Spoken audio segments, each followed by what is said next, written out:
Hello, everybody, and thank you for tuning in to the Liberty Report. With us today is Daniel McAdams, our co-host. Daniel, good to see you today. Good morning, Dr. Paul. How are you this morning? Doing well, thank you. Thank you. Lots of You stuff. know, we're going to talk about Seymour Hersh. Yeah. We sort of like him, even though he didn't come on my program. But he has better things to do. But anyway, we believe he's a good journalist. And he's still in the news. And of course, he was most recently in the news, I think just as recent as February. And he came up with this explanation on who bombed the pipelines. Yeah. And of course, that caught our attention because Seymour Hersh's reputation is pretty good. Yeah. And he's self-confident because I think he's developed habits over many decades. Yeah. And he feels comfortable, and therefore he can go ahead. And they would like to stop him, and they're pestering him right now, because I guess they knew the CIA had wind of the fact that he was doing some investigating and he'll come up with the truth. So they were already thinking about and preparing, what will the CIA say when Seymour Hersh comes up with the whole thing? This was all done by, the United States government with the CIA involved and all these things. So they had to have the alternative. The alternative just came out, and guess what? They disagreed with Hersh's analysis. They said no way. So that came out, and that made the news again. But I think it's one thing is we're looking for people that we can depend on, and in this case, I think we're getting the real information on exactly how that occurred. He had a lot of details, so when he gets somebody talking to him, he so far has done pretty good in double checking, even though he doesn't say he's not anonymous. We know who he is, and here he is. Here's his telephone number. Yeah. He does the other way. So his reputation is that if somebody wants to tell the truth about what's going on without getting put in prison for talking, they're going to help him out. And he's gotten the reputation. Well, he's believable, and so right now the story it has turned out to be a joke. About the Americans the Ukrainians did it. With a pipe bomb or something. It's so he's come back, and we can put this first clip on. This is Dave DeCamp wrote about it today in antiwar.com. It's worth a look. Seymour Hersh, the CIA planted Nord Stream cover-up story in the media. And it's kind of funny because the mainstream media relies almost exclusively on anonymous sources when it writes about the government. Yet somehow Hersh is wrong because he also uses anonymous sources. But if we can do that next clip, here is the Seymour Hersh article that has just come out, I think a day or two ago, 22nd. And he said, the cover-up. The Biden administration continues to conceal its responsibility for the destruction of the Nord Stream pipelines. And in this follow-up piece to his, as you say, February article that was a blockbuster, finding that Biden used the CIA to blow up the pipelines, the Nord Stream 1 and 2 pipelines. What Hersh does in this piece is very interesting because he takes apart the very strange trip of the German chancellor, Olaf Scholz, to Washington. And here are just a couple of things that he points out. And the timeline, I think, is important because Scholz hasn't been to the U.S. since the very, very beginning of the Russian military operation in Ukraine. So all of a sudden he comes over. He visits the U.S. in a very strange trip early this month. There were only 2 media events. This is as Hersh points out in his piece. A very short appearance before the White House press corps of the 2 of them where no questions were allowed, no questions. Then Scholz is interviewed by Fareed Zakaria, who's a reliable regime journalist, right? Who was told no questions about the pipeline. So can you imagine, you have Olaf Scholz here, their pipeline had been blown up, a huge story comes out and Zakaria doesn't say a word about it. So there's that. There's no proper press conference. If foreign leaders in town, the media is not allowed to have a press conference. They had an 80-minute, we're told, an 80-minute one-on-one meeting with no aides present. That itself is very weird, especially with Biden. No statements have been made. since the meeting by either side about the meeting. Literally nothing has come out about this strange one-on-one meeting. And right after the strange meeting, here comes the New York Times and dissent, the German newspaper. They both come out with cover stories explaining, no, Hersh is wrong. Here's what really happened. They chartered a Polish yacht with a couple of people on board, and some flippers, and the New York Times. So what Hersh is saying here, Dr. Paul, is that this meeting, the purpose of this meeting was for Biden to tell Schultz, look, I'm in some hot water here. I need a cover story. I'm going to have our guys get in touch with the media and plant a story in the New York Times and in the Zeit about what really happened to try to throw people off the scent of what Hersh has uncovered. Well, this is shouldn't have surprised too many people, because Putin was a man of his word. He warned them, don't do it or we'll blow up the line. Yeah. He actually said that they had intention of doing it, and they did. And then everybody seems so shocked. Well, we have to have a cover and make sure that the United States doesn't indict themselves. So, of course, it's not going to work. This one broke down more thoroughly, thank goodness. For Hersh, I mean, sometimes this goes on and on. This was a month or so, and he was able to dig up the information. But that was because he knew how to get the information. He was trustworthy. The people who gave him the information trusted him, and they had a goal on trying to get the truth out as well. And that, of course, is a good method. That's the best you can do. The only thing better would be just staying out of those kind of messes and the controversies and building pipelines. And if a private company builds a pipeline or another country builds it, it should be up to them, to decide what to do. But for us to go 8,000 miles away and enter into these threats and innuendos and bombs and expansion of the war, so that didn't calm the war effort down at all. There's as much pro-war sentiment as ever. Yeah, I mean, this is the actions of a rogue state. For you to go over and bomb someone else's pipeline, that's the actions of a rogue state. If anyone else had done it, we would have declared war. But the interesting thing is to see the New York Times being allowing itself to be used as a conduit of fake news, CIA propaganda.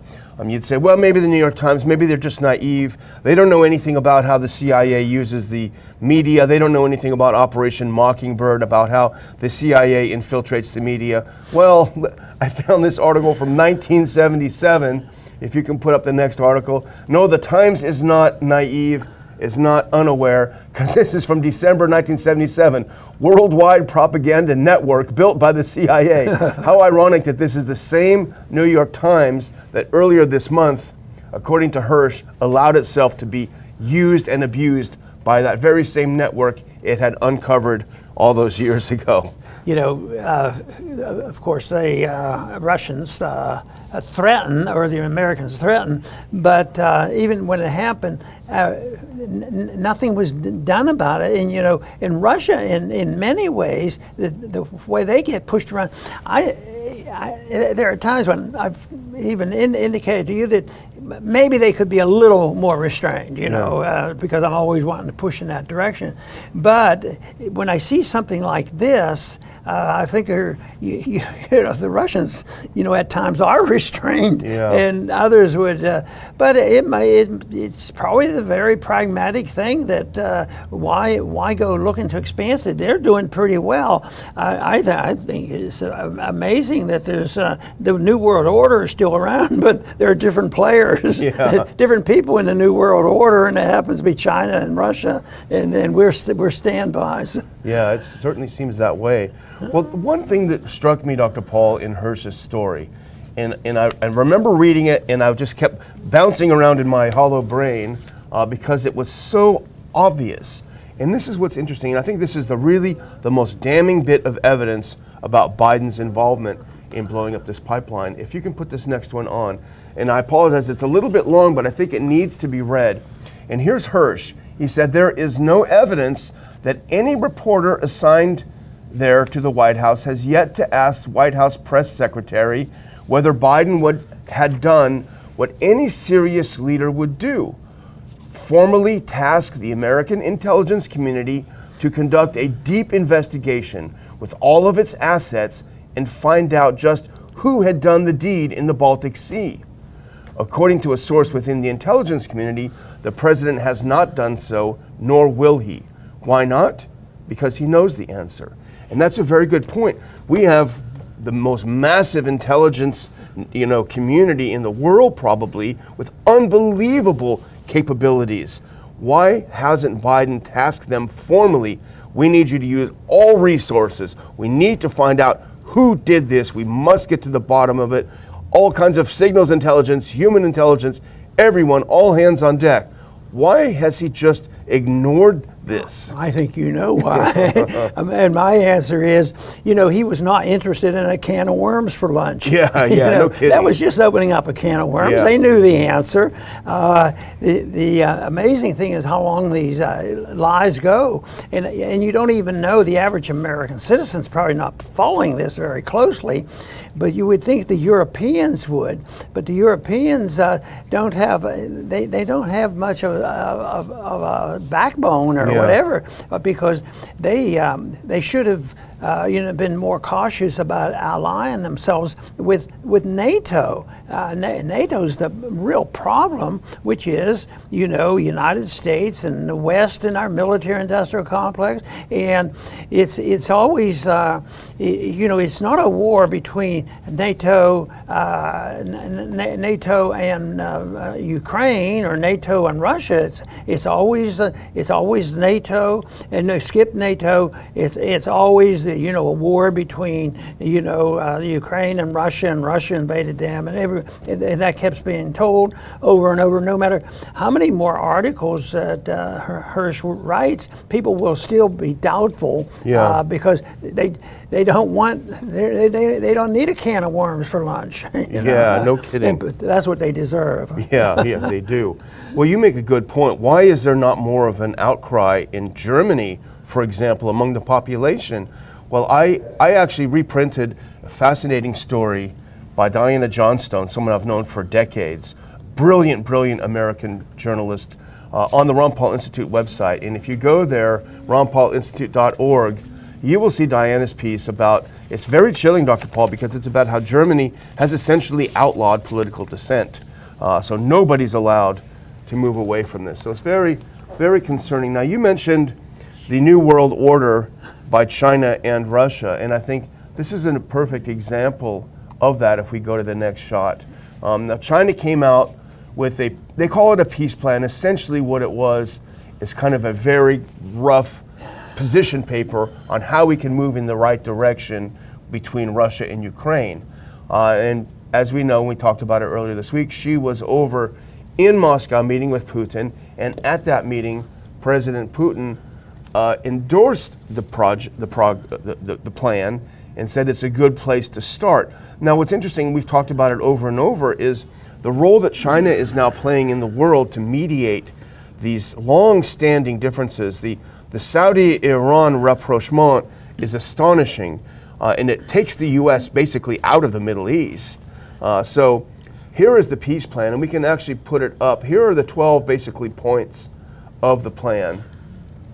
And they're basically a way to start: respecting sovereignty of all countries, abandoning Cold War mentality, ceasing hostilities, resuming peace talks, resolving humanitarian crisis, protecting civilians and POWs, keeping nuclear power plants safe, reducing strategic risks, facilitating grain exports, stopping unilateral sanctions, keeping industrial and supply chains stable, promoting post-conflict reconstruction. So this is not an exercise in the blame game. This is not an exercise of wagging fingers. This is basically putting something on the table. Maybe we can start from here. And of course, I think we put on Kirby, the spokesman for the National Security Council. His reaction was, no, it came from China. We're not even going to think about it. I was complaining about the fact that the average person doesn't want to keep up with Seymour Hersh telling us the truth about things.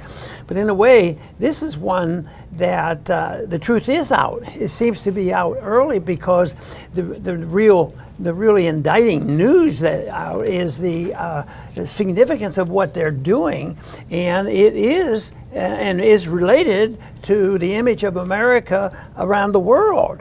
because more people are writing about it, and there's a lot of people who are enjoying that. And in many ways, of course, from our viewpoint, some of the foolishness that we do in foreign policy is sort of as a predictable event, that we won't be able to continue to do this. You can't keep throwing your weight around and bullying people and putting on sanctions and dropping bombs and saying you own the world.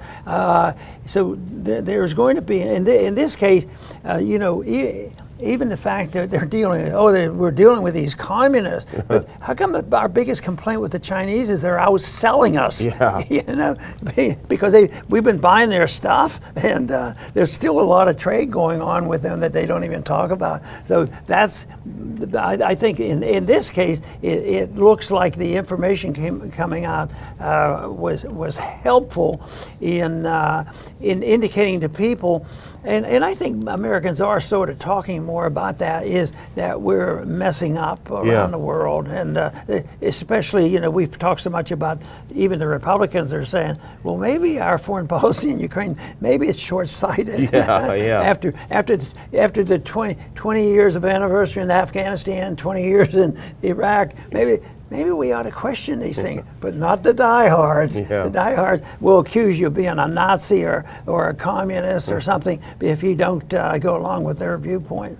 And that's the irony, is that the U.S. bluster and belligerence around the world has actually made us less relevant today. People coming in like the Chinese are running circles around us. Here's a peace plan. Here's how we stop this problem. And here we are blustering. No, we're not going to do it. I wanted to put up one thing, because Medea Benjamin is someone we both know. She's I think Code Pink, she's a peace activist, and she had a little bit of fun, I think, yesterday. I hope she had fun doing it. She disrupted a hearing with Secretary of State Tony Blinken, and we can put up that next clip. I'm not a huge fan of interrupting these hearings, but nevertheless, it is civil disobedience. And so what she did is she got up and she held up a sign and she said, "You're the top diplomat, why don't you start negotiating?" And so here's what she just said: "I just got out of jail for asking Secretary Blinken to do his job, to negotiate a peace deal in Ukraine. Quote, if you don't like the Chinese peace proposal, I asked him, where is your peace plan?" So good for her. That's good, and that's what it's going to be. That's what it takes, and whether it's the domestic nonsense associated with COVID or the international nonsense that's going on, the principle is always there: overreaction and over-involvement and endorsing a viewpoint which they cling to, and that is government doing things they're not supposed to do. They don't have proper authority from the Constitution, and to me, I don't believe they have moral authority for doing a lot of this stuff either.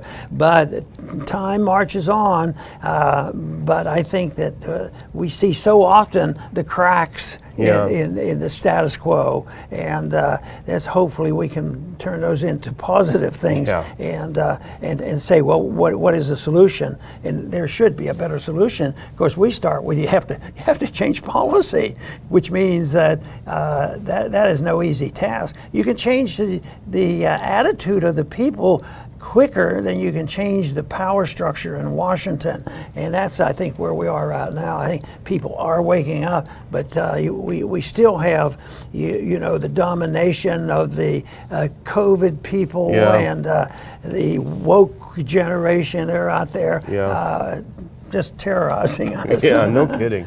Well, on the topic of China, before we move on, our sponsor, 4patriots.com, reminds us that the Chinese government is very concerned about the food supply. They're importing massive amounts of foods, and they're hoarding those amounts of food. Now, obviously, we can't import as much as the Chinese, but if they're worried about something, there's really a reason for us to be concerned as well. And one thing to do about that is to secure your own family's food supply. 4patriots.com makes it extremely easy to secure your family's food supply with a 72-hour food survival kit, all the way up to an entire year of food that can be stored safely for decades. You can go to 4patriots.com, the number 4patriots.com, enter Ron for your 10% discount on your first order of delicious, healthy, nutritious food packed in America. Put it away. Be smart like the Chinese. Get yourself some food. 4patriots.com. Dr. Paul, very good. Let's move on. Here's another good news story, I think. Here, the Republicans are in a great debate, and the Republicans aren't uniformly demanding that we invade another country, and there's a group now saying maybe we've done too much of that. Maybe we ought to take a rest and put some money in the bank, but who knows what will happen. But Politico had a story out, which I have the headline here. It says, "Not just Ukraine, the GOP splinters on Iraq war repeal." What, the war's over and we lost. Doesn't that mean we should get it behind us? Get away. No, they won't give up on it. and I mentioned to you, I think it's pretty amazing how they will cling to something illegal, inappropriate, that doesn't work, to be able to hide behind it, because the next time they want to start a war, they want to do it with an executive order or call it a police action or do something else, but certainly not go back to the old-fashioned idea that the people have a say along with the Congress and actually say, if we're going to war, we have to have a vote on going to war. No, they're not interested in that. So but the people are stirring up. I don't think they here the answer is not that complicated. What is so bad about doing the vote before you have the war on when you're going to stop the war? It's much harder to stop the war, because then they say, oh, you're just deserting our troops over there.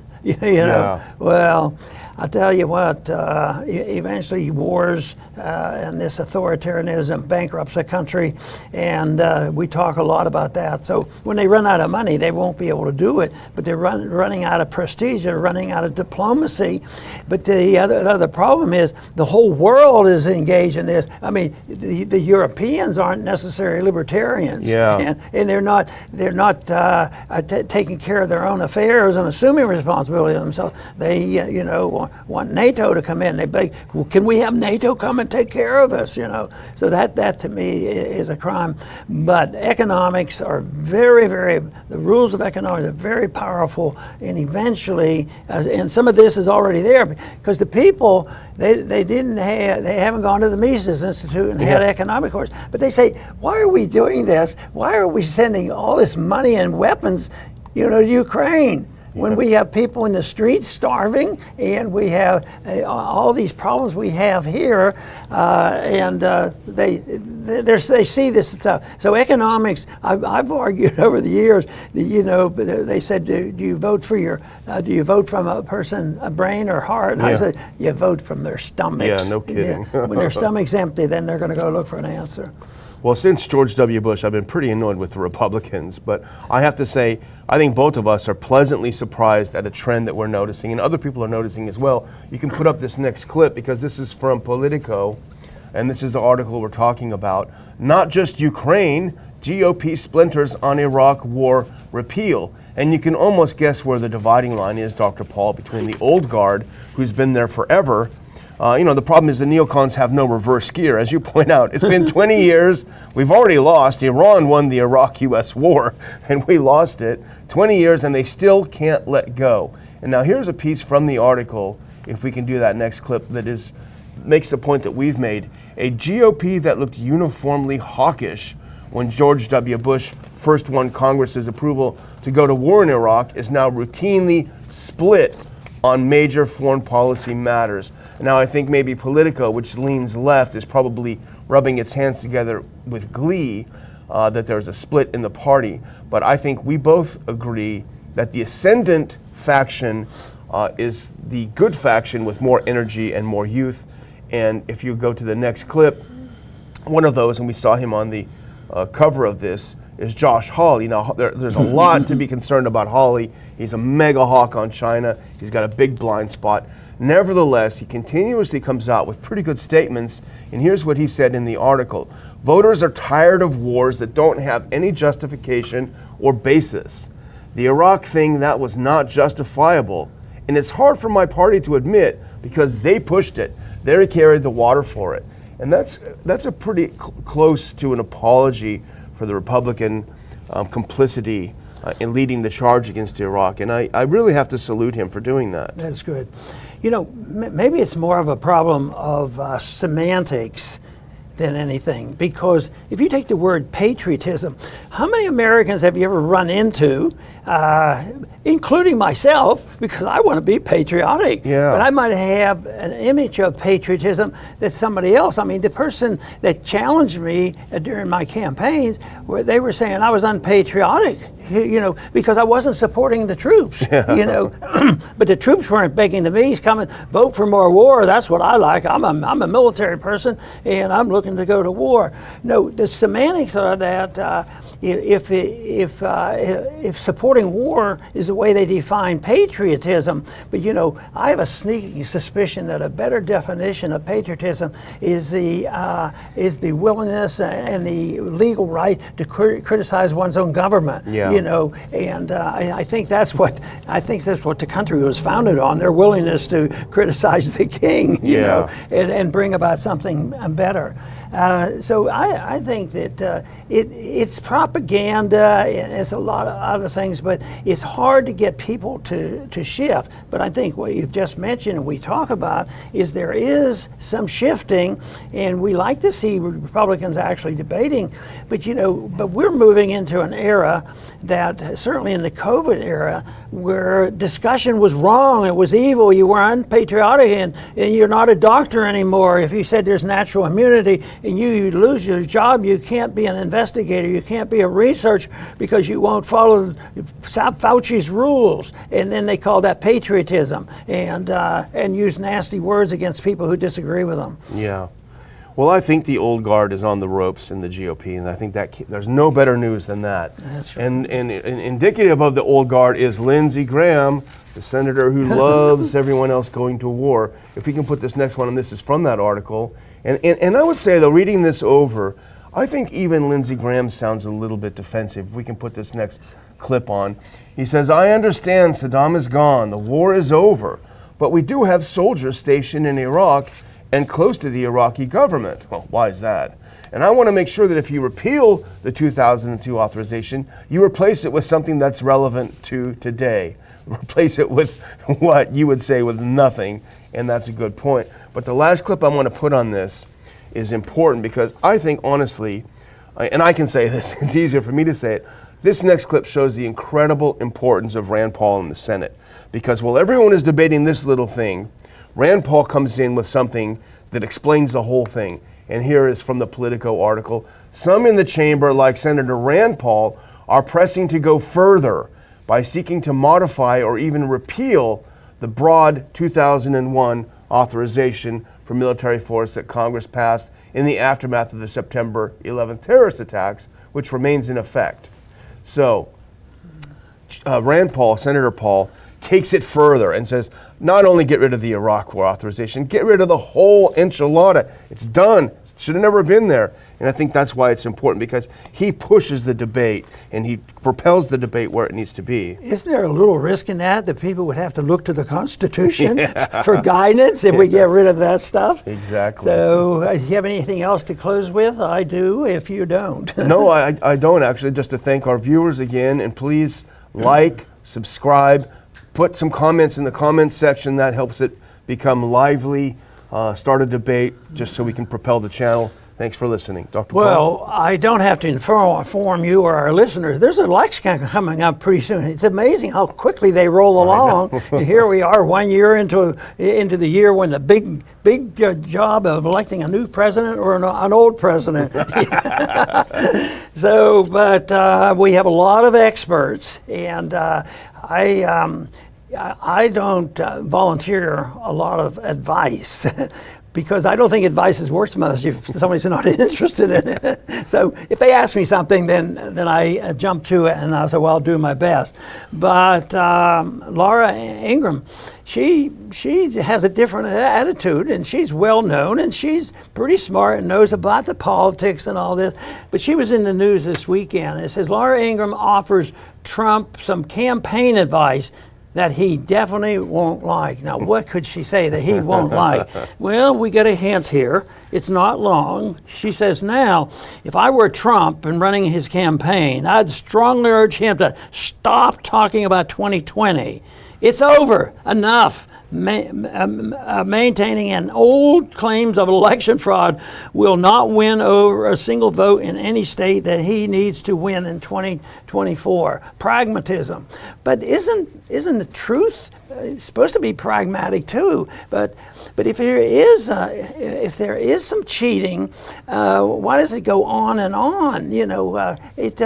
I think but my impression of this is that bringing something up, the way you do it is very important, because if you're a sore loser and you make up stories and you exaggerate, but if you come across factually and said, look, all we're asking for is a fair count and a fair election, and there's plenty of evidence that deserve real investigation. And if you want to go on and pretend that he was legitimately elected and all this, go ahead. But you have to look to it, and you have to know what the truth is. And there's a lot of unanswered questions from the last campaign. And I think that approach is a little bit different than saying, well, Trump, you're a jerk. Why don't you just quit talking about it? So, but that happens to be his nature. Yeah. And who knows? Right now, the more they talk about him, the higher his polls go. So who knows what's going to happen there? But anyway, I think that I'm going to stick to my rules. If somebody doesn't come and ask me something, I'm not going to go out of my way to say, you're not running your campaign right. Every once in a while, I'll have a candidate stop in here, and I might talk with them, and they just want to ask me a question. Yeah. And how do you answer this question and that? And I sort of, because it's a serious question, they want a serious answer, and they're trying to work it on their own mind. How do you handle difficult problems in a political sense? So that's a lot bit different, but I guess right now there'll be he's going to receive a lot of advice, and guess what? He's not going to worry about the advice he's getting. Yeah. He's going to do what he thinks is best, and he hasn't been a total failure politically speaking, but the enemies he has stirred up, isn't it amazing how much hatred has been turned against him? Just to say, well, you're wrong, you're a jerk, and you do this. No, it is vitriol, it's hatred, and I've always said the whole thing started with jealousy, because he was saying things nobody else could say, and if they did, they were kicked out. He could say it. So there's jealousy, and then it turned into hate, and it's continued. But the longer it goes, the more they hate him. So anyway. We try our best not to hate anybody except the ones that hate us. but anyway, I want to thank our audience for tuning in today to the Liberty Report. Please come back soon.